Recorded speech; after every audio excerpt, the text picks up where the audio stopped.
새해를 맞게 되면은 거의 모든 사람들이 이 한 해를 어떻게 살까 하는 내용의 결단 내지는 다짐을 합니다. 여러분이 이 한 해를 살아갈 결단의 내용 혹은 다짐의 내용은 무엇입니까? 나름대로 삶의 유익을 염두에 둔 여러 가지 내용들이 포함이 되어 있겠지요. 그러면 우리가 신앙인으로서 어떤 모습으로 한 해를 살아가면 좋을까요? 이 또한 개인마다 신앙의 약점을 보완하려는 다양한 모습이 있을 것입니다. 여러분이 이 한 해를 살아가기 위한 어떤 내용의 신앙적 결단이든 그것이 하나님께서 기뻐하시는 것이었으면 좋겠습니다. 인간은 살아가면서 때에 따라 필요한 만남을 가집니다. 먼저는 태어나면서 부모와 만남의 관계가 형성이 되고, 자라면서 가까이 지내는 친구들과 만남의 관계가 이루어지고, 배움의 과정에서 스승과의 만남이 형성이 되고, 신앙의 세계에서 영적 지도자와의 만남도 갖게 되지요. 좋은 만남의 특징은 한번 그렇게 맺어진 관계된 만남을 멀어지고 싶지 않다, 떨어지고 싶지 않다 하는 것입니다. 늘 함께 있고 싶고, 자주 만나 대화를 나누고 싶고, 같이 살면 더 좋겠다 하는 생각까지도 해보지요. 남녀가 처음 만나서 교제를 하게 되면은 친밀해집니다. 두 사람 사이의 관계에 그렇게 친밀감에 진전이 있게 되면 사랑하는 마음이 생기지요. 그 사랑하는 마음이 생기면 더 자주 보고 싶고 더 자주 만나고 싶어집니다. 그렇게 열정이 더할수록 같이 살면 더 좋겠다, 그런 마음이 강하게 일어납니다. 그래서 결국 같이 살래? 서로 주고받는 대화 속에서 같이 살자 확인을 하고 한 집에서 살게 되죠. 함께 한다는 것의 유익함이 그런 것 아니겠습니까? 성경의 중심 메시지 가운데 하나가 하나님과의 동행입니다. 동행이라고 하는 건 함께 생각하고 함께 행동하고 함께 살아가는 것, 이것을 말하지요. 기분 좋은 만남과 그 만남에서 발생하는 이런 동행은 우리 인생에 있어서 매우 중요합니다. 반면에 원치 않는 만남도 어쩔 수 없이 가지게 되고, 그런 관계 속에서 어쩔 수 없이 원치 않는 동행도 해야 되는 경우가 발생하지요. 결국 그 결말은 불행해집니다. 그래서 시편 1편 1절에서는 복 있는 사람은 악인의 꾀를 쫓지 않는다, 죄인의 길에 서지 않는다, 오만한 자의 자리에 앉지 않는다, 함께 하지 않는다는 거죠. 넓은 의미로 동행하지 않는다 하는 의미입니다. 사람은 누구와 만나고 누구와 동행하느냐가 그렇게 중요합니다. 오늘 본문에 등장하는 사람은 하나님과 동행한 대표적 인물입니다. 에녹이라고 하는 사람, 사실 이 사람이 무슨 일을 했는지 성경은 기록하고 있지 않습니다. 다만 그가 하나님과 동행했다라고 하는 이 표현이 본문의 짧은 구절 속에 2번이나 표현되고 있습니다. 성경에 기록될 정도로 그의 인생에 있어서 가장 중요한 것이 하나님과의 동행이었다는 거겠지요. 성경에 등장하는 많은 인물들, 그들의 모든 일상의 삶 다 기록하지 않습니다. 어떤 사람은 좀 분량을 많게, 어떤 사람은 좀 분량이 적게 기록되긴 하지만은 공통적인 것은 그 사람의 생애의 가장 핵심적인 내용이 무엇인가를 기록하는 겁니다. 그런 관점에서 보았을 때 이 짧은 구절, 에녹을 설명하는 본문의 구절에서는 하나님과의 동행, 이걸 강조하고 있는 것입니다. 하나님과의 동행, 다른 표현으로 하면 하나님과 교제를 나누었다, 그런 의미가 되기도 합니다. 에녹이라는 사람이 살던 시대는 머지않아 노아의 홍수 심판이 내려질 때였습니다. 이미 하나님이 경고를 하셨어요. 당시 사람들은 자신의 욕망대로 살았습니다. 그 모습은 교만했습니다. 눈앞의 이익을 위해서는 거짓을 일삼는 것이 일상이었습니다. 한마디로 죄라고 하는 것을 먹고 마셨습니다. 그들의 배부름의 양식은 죄였던 거였습니다. 그 시대가 어찌나 악하든지 하나님께서는 세상에 사람 지었음을 한탄한다고까지 말씀하셨습니다. 그런 삶이 일반적인 그 당시의 사람들의 살아가는 모습이었는데, 그 상황 가운데 하나님과 동행한 사람, 그 사람으로 성경은 에녹을 설명합니다.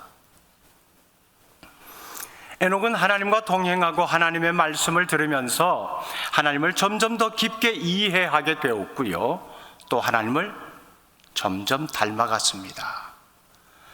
하나님의 시각을 가지고 살면서 그 당시에 불경건하고 부조리하고 무법천지인 현실과 그 방탕한 시대 속에서도 그런 영향받지 않고 세상과 짝하여 살지 않았다는 거지요.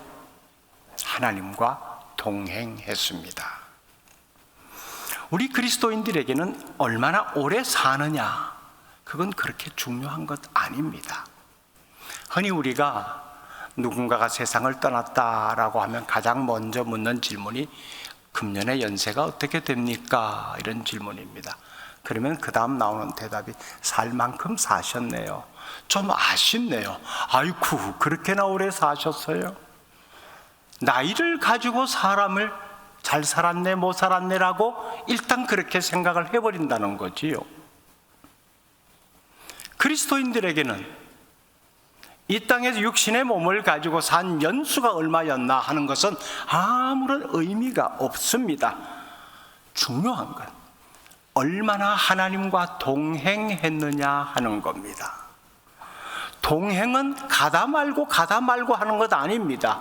시작하면 끝까지 가야 되는 것이 동행이에요.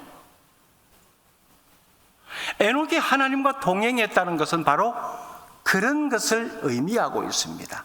가다 말고 힘드니까 쉬었다가 마음에 좀 여유가 생기면 또다시 같이 가고 하는 것이 아니라 끝까지 같이 갔다. 그런데 그 끝까지 같이 가는 동행이 쉽지 않은 시대란 것 말씀드렸죠. 죄가 일상의 양식이 되어버린 시대. 그렇게 하나님과 동행했다는 것을 히브리서에서는 하나님을 기쁘시게 했다라고 표현합니다. 우리가 함께 읽은 히브리서 11장 5절 제가 다시 한번 읽어드립니다.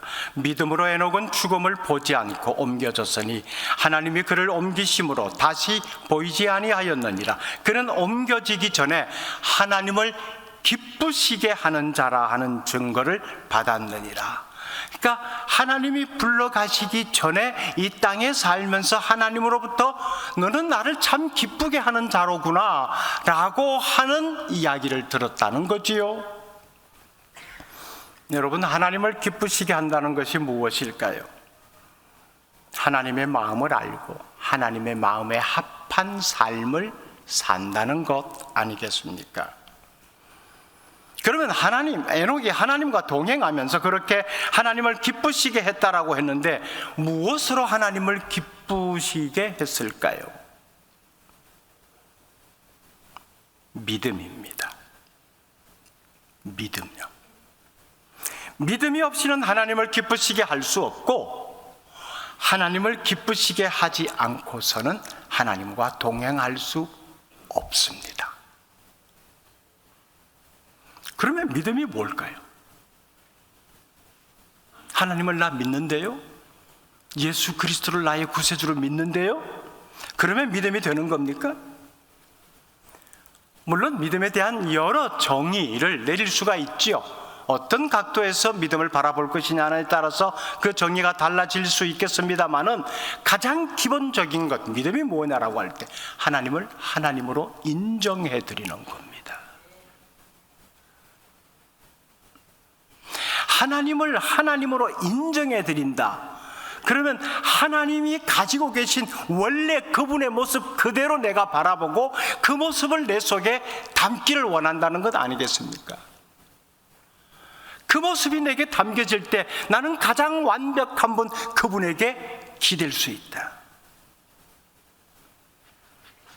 가장 완벽한 분에게 내 시선이 고정되면 내 시선이 세상의 잡다한 것들에 흔들리지 않는다. 그 출발점이 하나님을 하나님 되심으로 인정하는 데 있습니다. 이것이 잘 안 되는 이유는 우리가 살아가면서 저런 것 좀 본받았으면 좋겠다라고 하게 보이는 이런 것들이 세상에 너무 많기 때문입니다. 저런 사업 수완도 내가 좀 본받았으면 좋겠고, 저런 권력 지향적인 모습도 내가 좀 가졌으면 좋겠고, 그러면 출세도 좀 잘할 수 있겠는데, 사람을 사귀는 저런 방법, 사람의 정신을 혼란스럽게 혼을 빼놓는 좀 이거 말재주 이런 것도 내가 좀 본받았으면 좋겠고, 이런 것들이 세상에 얼마나 많아요. 그래서 로마서 11장 1절은 이미 그런 것을 알고 우리에게 이렇게 경고하고 있습니다. 너희는 이 세대를 본받지 말고, 그런 것들 본받지 말고 오직 마음을 새롭게 함으로 변화를 받아 하나님의 선하시고 기뻐하시고 온전하신 뜻이 무엇인지 분별하도록 하라. 하나님을 하나님 되게 인정함으로 내 시선이 그분께 고정이 되면은, 시선이 하나님께 고정이 되면은 하나님이 기뻐하시는 뜻이 무엇인가를 제대로 분별할 수 있게 된다는 겁니다. 그러면 출세지향적인 생각, 그거 별로 좋은 것 아니야. 하나님이 기뻐하시는 모습이 아니야. 사람이 혼을 빼놓는 말재주, 말을 잘하는 것처럼 보이지만은 그런 삶은 하나님이 기뻐하시는 것 아니야 라고 분별을 할 수 있게 된다는 겁니다. 그래서 믿음의 사람은 인생의 최우선 순위가 하나님입니다. 무슨 일을 하다가도 하나님이 부르시면 바로 뛰어나옵니다. 하나님이 불렀는데 안 가? 안 가면 혼날 텐데, 혼날까 봐 무서워서 뛰어가는 것이 아니라 나를 불러주시는 하나님이 너무 좋아서 달려나가는 거예요. 여러분, 서로 사랑하는 연인들 한번 보세요. 두 사람 다 각기 다른 회사에서 일하고 카톡 문자 주고받고 잠시 짬을 내서 전화통화도 하고 어떻게 해서 시간을 내서 서로 무언가 주고받습니다. 왜요? 사랑하니까. 믿음의 사람도 마찬가지입니다. 믿음의 사람, 정말 우리의 시선이 하나님께 고정되어 있다면 우리의 삶이 아무리 바빠도 하나님께 드릴 시간은 있습니다. 항상 하나님께 마음이 열려 있어서 하나님과 함께 하는 걸 기뻐합니다. 누군가 마주 앉아서 차 한 잔을 나누면서 대화를 할 때 여러분 그런 경험 아마 있으실 거예요. 저 사람의 마음이 지금 내게 와 있는지, 내 말에 진짜 귀를 기울이고 잘 듣고 있는지 없는지 말입니다. 뭘 보고 알아요? 얼굴 표정 보면 알잖아요. 듣는 척 하긴 하는데 내가 보니 내 말에 귀는 안 기울이는 것 같아. 딴 생각하는 것 같아. 젊은이들 사이에 그런 대화를 영혼 없는 대화라고 그러잖아요. 소리만 왔다 갔다 하는 거예요. 그건 대화가 아니에요. 하나님과 마주 앉아서 그런 모습이 될 수 있다는 겁니다. 하나님과 대화하는 것이 아니라 영혼 없는 말만 주고 왔다 갔다 할 수 있는 거예요. 사람과 사람이 마주 앉아서도 그 표정만 읽어도 그걸 감정을 읽어낼 수 있는데 하나님이 우리 마음 꿰뚫어 보시는 분 아니십니까? 의무감 때문에 마음은 딴 데가 있고 몸만 와 있다는 것 하나님 모르시겠어요? 몸만 와 있는 것, 그건 하나님과의 동행이 아닙니다. 마음으로 하나님을 기쁘시게 하는 그 모습, 외적 행동이 몸이 움직이는 거죠. 에녹이 하나님과 동행했다라고 했을 때 에녹의 생각과 마음이 다른 데가 있고, 정해진 시간, 정해진 자리, 그 자리, 시간을 한 번도 어기지 않고 지킨 것이 하나님을 기쁘시게 했을까요? 영혼 없는 모습으로 그 자리, 그 시간 와 있는 것 의미 없죠. 그건 동행이 아닙니다. 일상적인 삶 속에서 하나님과의 교제, 그건 하나님의 마음을 품고 있느냐 하는 것입니다. 하나님의 마음을 담고 있느냐. 우리가 그 하나님의 마음을 품고 있을 때 하나님께서 기뻐하십니다. 하나님의 임재를 의식할 수 있어야 하나님과 동행할 수 있지요. 같이 가는 것이 동행인데 하나님이 여기 지금 내 곁에 계시다는 것을 의식하지 못한다면 나 혼자 가는 것 아니에요. 그러니까 하나님과 상관없는 모습이 나올 수 있는 겁니다. 그러므로 하나님과의 동행은요, 종교적인 형식이 아닙니다.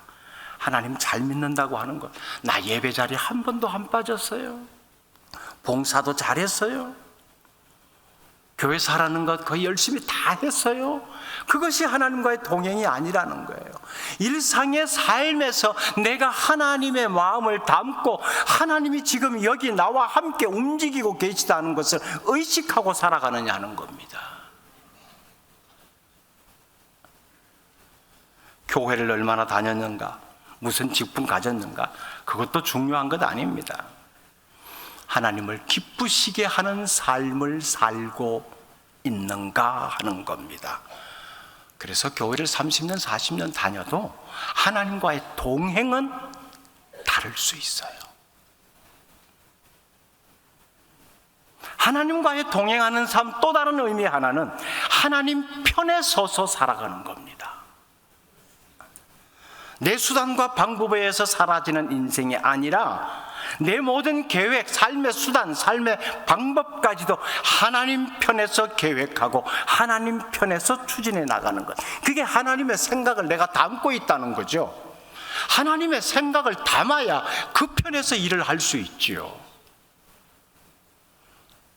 에녹은 막연히 하나님을 믿은 것이 아닙니다.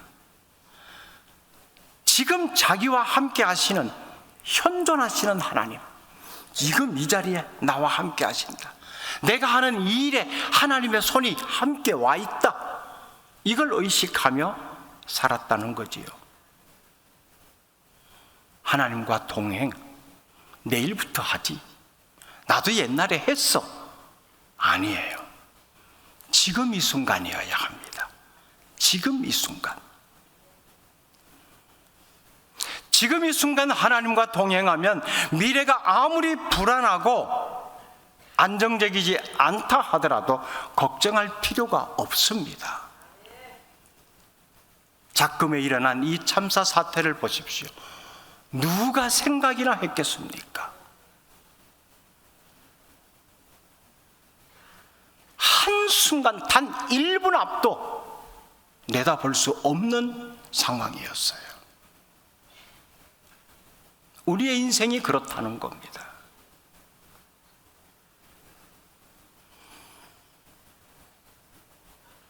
그래서 하나님과의 동행은 지금 숨쉬는 이 순간이어야 된다는 거예요.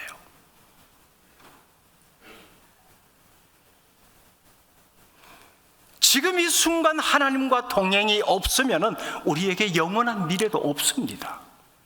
과거의 동행으로 미래의 하나님 나라가 보장이 되나요? 좀 더 삶이 안정이 되면 하나님과 동행할 거예요. 그 안정된 삶이 언제부터라고 누가 보장을 해줍니까? 여러분, 그러니 지금 이 순간 하나님과 동행하는 모습이 되시기를 바랍니다. 에녹의 생애 단 한 줄이었습니다. 24절, 에녹이 하나님과 동행하더니 하나님이 그를 데려가심으로 세상에 있지 아니하였더라. 하나님이 그를 데려가셨다는 것은 하나님과의 동행은 죽음을 뛰어넘게 했다는 겁니다. 죽음을 뛰어넘는 것이 하나님과의 동행이에요. 얼마나 복된 인생입니까?